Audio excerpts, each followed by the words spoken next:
Good evening, welcome to South Asian Newsline. I'm Swati Kundra. Here are the top stories we are tracking for you on Friday, the 15th of January.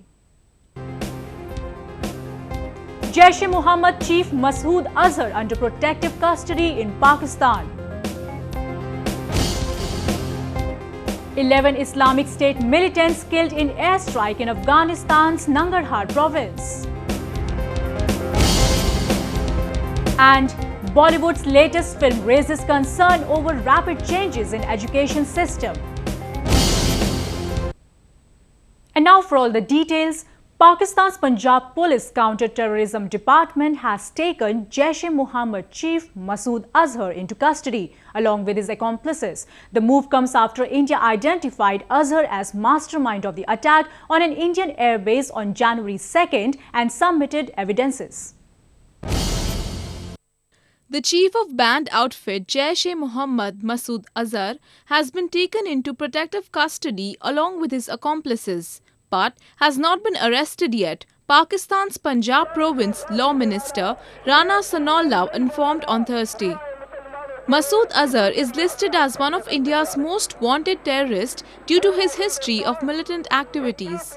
He had been making fiery speeches against India and used parliament attack mastermind Afzal Guru's hanging as an agenda to motivate his men to commit acts of terror against India, recent intelligence inputs indicate. Pakistani security agencies have reportedly arrested 31 activists of JEM from different parts of the province. We have taken Maulana Azhar and his fellows under protective custody in connection with the Pathankot incident. However, we will arrest him if his involvement in the Pathankot attack is proved, Sanawalla said. India has blamed Azhar, his brother Rauf and 5 others for carrying out a terror attack on an air base in India's northern Pathankot in which 7 Indian soldiers were killed along with all 6 terrorists. India also shared 2 Pakistani phone numbers on which calls were made by the terrorists. Pakistani authorities has raided and sealed a religious seminary operated by Jaish e-Mohammed in eastern Sialkot town. The raid comes after leads were provided by India over the group's involvement in the Indian air base attack. The Counter-Terrorism Department of Pakistan's eastern province of Punjab has sealed mosque-cum-seminary, Jamia Masjid and Madrasa Al-Noor, which were being run by the militant organization Jaish e-Mohammed. The police have also detained 14 men belonging to the banned group for further interrogation. Several record and printed material was seized by the authorities after a thorough search of the madrasa. Madrasas are free and independent schools where religion is taught as the main subject and provide degree in Islamic Sharia. Since many years, such seminaries have been a source of concern for the international community as links have been found between Pakistani madrasas and international terror organizations. The raid has come after several Jaish e-Mohammed men were arrested by the Pakistani authorities after India provided evidences over the group's involvement in the attack at the Indian Air Force Base on January 2nd, in which 7 Indian military personnel were killed. Meanwhile, leading a normal and dignified life has become a challenge for people of Gilgit-Baltistan today. After luring them with tall promises, locals feel Islamabad has abandoned them for all time. People of Gilgit-Baltistan are frustrated as they feel the government is not bothered to discuss major problems faced by them. While people on the Indian side of Kashmir enjoy full rights and privileges, people of Gilgit-Baltistan are bereft of even basic political rights. The region's disputed status makes the situation even worse. Local authority की तशर्री Indian ने article 370 के तहत Jammu and Kashmir के लिए की है। इसके मुताबिक जम्मू एंड कश्मीर के लोगों को, जम्मू एंड कश्मीर के सिटीजन्स को इंडियन लोकसभा में, राज्यसभा में, इंडियन गवर्नमेंट में, इंडियन पार्लियामेंट में, इंडियन जुडिशरी में उनको राइट्स हासिल हैं। ऐसे राइट्स हासिल हैं जैसे कि इंडियन सिटीजन्स हैं और उनको इंडिया के अंदर वो सारे प्रोटेक्शंस हैं। जम्मू एंड कश्मीर के लोगों के पास स्टेट सब्जेक्ट रूल मौजूद है। जम्मू एंड कश्मीर के लोगों के पास उनके जो नेचुरल रिसोर्सेस हैं उन पे उनके हक़ मलकियत को तस्लीम किया गया। हम कोई बड़ा मुतालिबा नहीं करते हैं, हमें वो हकूक़ दे दें जो पाकिस्तान के शहरियों को हासिल हैं। Locals say the resource-rich region has for long been exploited to facilitate other regions of Pakistan, but no development can be seen here despite of all the tall promises. हम ये समझते रहे कि CPEC का जो प्रोजेक्ट था China Pakistan economic corridor project है, लेकिन मियाँ साहब ने उसको China Punjab economic corridor project बनाया। इसकी हम मजम्मत करते हैं। चाइना इकनॉमिक कॉरिडोर प्रोजेक्ट के अंदर हमारा गिलगित बल्तिस्तान के लोगों का एक ही मुतालिबा है कि गिलगित बल्तिस्तान के इलाके की मुतनाज़ हैसियत को ख़त्म की जाए। अगर वफाक गिलगित बल्तिस्तान की मुतनाज़ हैसियत को ख़त्म नहीं करता तो CPEC गिलगित बल्तिस्तान से होकर नहीं गुजर सकता है। Gilgit-Baltistan was originally a part of India's princely state of Jammu and Kashmir until its illegal occupation 6 decades ago. Years of continued neglect by Islamabad and a corrupt administrative system has made Gilgit-Baltistan the most backward region under Pakistan's rule. Moving on to news from Afghanistan, over 11 militants belonging to the Islamic State militant group were killed in an airstrike in the eastern Achin district of Nangarhar province of Afghanistan. The district administration chief Ghalim Mujahid has stated that one of the group's key commanders were among those killed in the attack. Nangarhar is among the most volatile provinces of the country, where many armed groups, including the fanatics loyal to the Islamic State, are actively operating in its remote districts. The airstrike has come a day after the Islamic State's affiliates in the province claimed the responsibility for the recent attack in Pakistan consulate in the capital of Jalalabad, in which 7 Afghan security personnel were killed.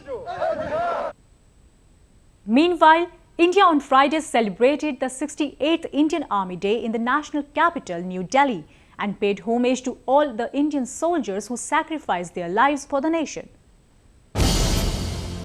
The 3 service chiefs of Indian Armed Forces, Army Chief General Dalbir Singh, Navy Chief Admiral Robin Dhawan, and Air Chief Marshal Arup Raha paid homage to the martyrs by laying wreaths at Amar Jawan Jyoti, or Flame of the Immortal Soldiers, at War Memorial in the capital.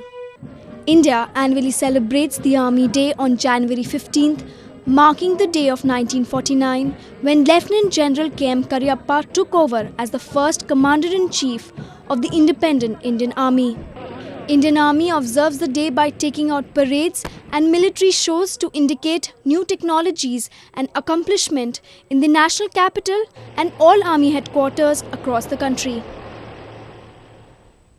India's economy could get a boost with the launch of an official initiative designed to boost entrepreneurship. The campaign is designed to reduce red tape so that wannabe business people are encouraged to stay in the country to develop their ideas rather than take them abroad. India's economy is going through many changes. Prime Minister Narendra Modi is trying to create a more nimble and dynamic system that will make life easier for business people. Since coming to power, the Modi government has unveiled a slew of measures. Entrepreneurs are now in the spotlight with the Startup India, Stand Up India campaign. It will make regulatory compliance standards easier, ensure speedy approvals, and have favorable finance and tax breaks. Observers believe this could create a dynamic startup ecosystem that will also bring about an attitudinal change. This shows a very clear desire, intent of Honorable Prime Minister to encourage and support budding entrepreneurs. That is what we needed in our country. Our talent has been going outside. They have been getting the benefit. Why not our country can take the benefit when we are going to the fastest and the largest economy? Making life easier for startups and entrepreneurs can't come soon enough. India's new businesses have a low success rate, with a Forbes study showing that 90% fail within 2 years. But some entrepreneurs think creating a simpler system can only go so far in developing a vibrant startup culture. So starting up is tough everywhere. It's not specific to Indians that they find it tough only in the world. But In India, it's more of a mindset thing. When you're thinking of starting up, there are tons of people who discourage you. Despite that, there'd also be, it's the technical parts of it, the company registration part, it could be made simplified. There are other factors, but once you set your mind to, creating a business, I don't think a country or an ecosystem can stop you. According to the Economic Survey 2014-15, India is the world's 4th largest hub for startups. But there is still plenty of untapped potential.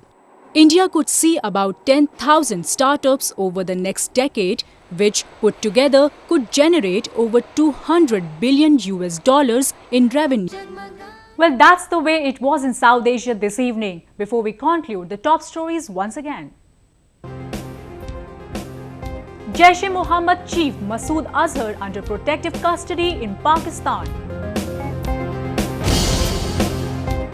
11 Islamic State militants killed in airstrike in Afghanistan's Nangarhar province.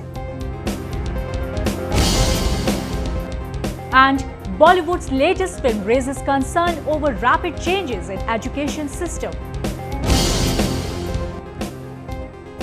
Now our viewers can watch the show on SouthAsiaNewsline.com. You can also visit us on Facebook.com/AsAsiaNewsline and follow us on Twitter @AsAsiaNewsline.